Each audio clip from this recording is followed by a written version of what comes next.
Are you tired of hearing about politics everywhere you turn? I sure am. Well, I'm going to talk about politics today, but I'm going to do it in a completely nerdy way. I'm going to put together my ideal fictional presidential ticket and his or her cabinet. That's today, and it's happening right now.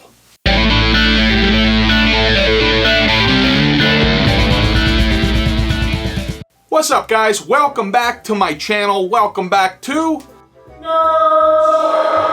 If you're new here, welcome, my nerdy friend. You have stumbled upon a channel known as Nerdzoic. On this channel, you'll find my signature blend of action figures, general nerdiness, nostalgia, and collectibles, and we're all over the place. But today we're going to do a little bit of nerd theory and dive into the universes that give us these awesome collectibles and talk about which of the characters would make a fantastic president. You might actually learn something useful today and get a bit of a mini civics lesson as you watch this video. Here's how this video is put together. I'm going to start off by telling you about my ideal president and vice president, as well as others I considered. Don't worry, I will not be picking the entire cabinet because we would be here forever. I'm just going to stick to the main positions.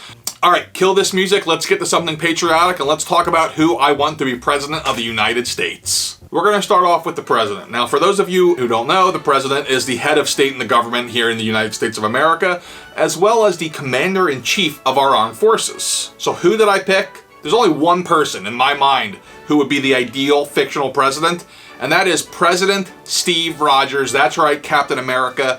I want someone who's going to be honest, have integrity, be strong, have resolve, and not be afraid to get dirty if he needs to. He would have the admiration of the entire nation and the world, and he'd have the ability to rally the people. I mean, honestly, a guy like that who's willing to jump on a live grenade to save his friends, a guy who is willing to stand by his ideals, he is the embodiment of what America's supposed to be. Admittedly, he has no political experience, which is a bit of a concern. Now, I did have other potentials. David Palmer from 24, Jed Bartlett from West Wing, Thomas Whitmore from Independence Day. We know that guy can deliver a rousing speech. In the end, Captain America needs to be president. Literally, his name's Captain America. Why not President Captain America? Next up is Vice President. So the Vice President is the second highest ranking member of the executive branch of our government and first in line of succession if something was to happen to President Rogers. I wanted someone to be loyal and trustworthy as our Vice President. Someone who I felt confident could step in, but also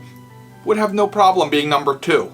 Our Vice President is Vice President Spock. He's loyal, he's smart, he's got a ton of experience as a number two. He has no problem being a number two, but if he needs to step in, he will. He's rational and will think logically. Other potential vice presidents were Sam Wilson, given him and Captain America's close relationship, and Gandalf. The problem with Gandalf, though, is if the president was killed, I don't know that Gandalf would wield the power or give it to a hobbit. Next up, we have Secretary of State. So the Secretary of State is the president's chief foreign affairs advisor. In my fictional world, the Secretary of State's going to be Leia Organa. She's experienced in negotiation and diplomatic matters. She's not afraid to take a stand when she needs to, but she'd also prefer peace. As far as other potential considerations, well, her mom, Padme Amidala. I thought she'd be a great Secretary of State. Charles Xavier. However, there's always the chance that he does some mind control stuff when he doesn't get his way, so I couldn't go with him. Next up is the Secretary of Defense. The Secretary of Defense is the leader of the Defense Department, and next to the President has the most control over the United States military. As far as Secretary of Defense is concerned, I went with Diana Prince.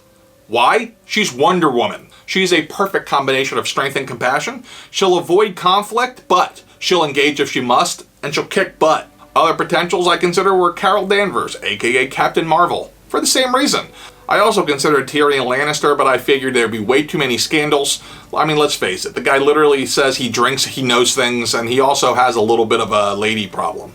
Next up is Secretary of the Treasury. So the Secretary of the Treasury acts as the principal economic advisor to the President and his cabinet on all things economic. This one was really tough because there's not that many characters who are like economic geniuses that didn't just inherit a fortune. I thought about Scrooge McDuck, but I figured he would hoard all of the money into his home vault.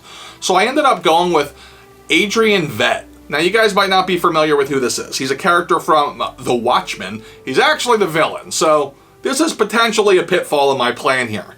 But he's a genius, and he would take genuine care in making the world a better place. I trust President Steve Rogers to keep him in order and make sure he doesn't topple the government in the process. Also, how about Tywin Lannister? The only problem here is he lost all the Lannister money, so I can't trust him. I also thought about the dragon Smaug, but I don't feel that as a society we're ready to have a dragon in a position of power. Next up is Attorney General, also known as the AG. So the Attorney General is the head of the Department of Justice. A good Attorney General doesn't just need to know the law and be a successful lawyer, they also need to have a high regard of ethics. That's why I went with Matt Murdock. I trust him to do the right decision for the people. He's smart, hardworking, and he's got a good moral compass. I also trust that he bring Foggy Nelson along to help keep him in line. He's overcome a ton of tragedy in his life and he believes in justice. My only other consideration here was Harvey Dent, but in the end, I felt like he'd be a liability because the Joker's whereabouts are unknown, which means that we could have a two-faced situation.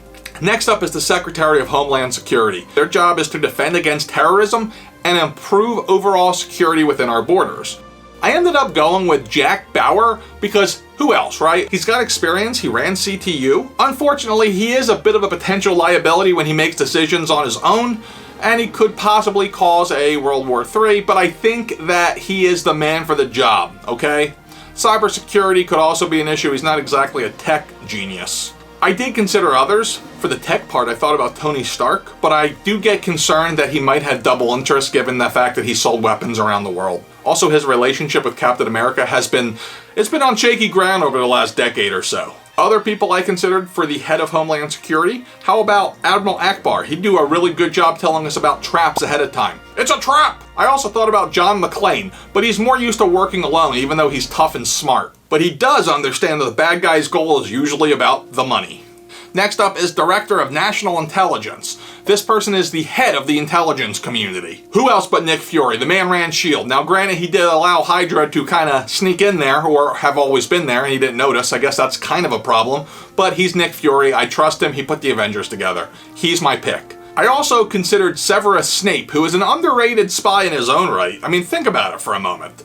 The man was able to gather intelligence on the Dark Lord Voldemort without anybody noticing for years. The White House Chief of Staff, their job is to keep the president's crap together. Who do we know that could handle all these egos and be organized and manage everything for the president? I can't think of anyone better than Pepper Potts.